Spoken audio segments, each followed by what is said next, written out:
বিজেপির ত্রিপুরা রাজ্যের সিংহাসন কেঁপে উঠেছে। তার কারণ একটাই, প্রদ্যুৎবাবু দিল্লিতে বিরোধীর সিংহার সঙ্গে বৈঠক করলেন, যার ফল থেকে ত্রিপুরা রাজ্যের বিজেপির নেতৃত্বদের গুপ চলে গিয়েছে।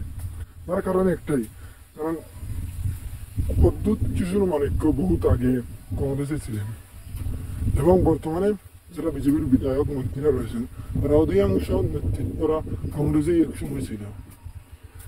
এখন ধারণা করা হচ্ছে যে দিল্লি থেকে বিরোধী এবং মহারাজ প্রদ্যুৎ কিশোর মানিক্য ফিরলেই বিজেপির অধিকাংশ বিধায়ক মন্ত্রীরা যারা কংগ্রেসে ছিল তারা আবার গড়ের ছেলে করেই ফিরবে।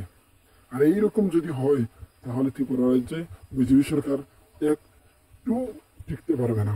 আর এটা নিয়ে ত্রিপুরা রাজ্য সহ গোটা ভারতবর্ষে মোদী পর্যন্ত বয়ে আছে। কারণ যদি ত্রিপুরা রাজ্যের সরকার চলে যায়, একটুর জন্য লোকসভায় বেঁচে গিয়েছে বিজেপি, আবার তৃতীয়বারের মতো ক্ষমতায় এসেছে, কিন্তু ত্রিপুরা রাজ্য একটুর জন্য দ্বিতীয়বারের মতো ক্ষমতায় এসেছিল, তার পরিপূর্ণভাবে চালাতে পারল না। তা মহারাজ প্রদ্যুৎ কিশোর মানিক্য এবং কিছু বিজেপির ঘনিষ্ঠ নেতৃত্বরা বিজেপিতে যোগদান দিবে, এটাই মনে দাবি করছে অধিকাংশ কংগ্রেস কর্মীরা এবং কংগ্রেসের নেতৃত্বরা।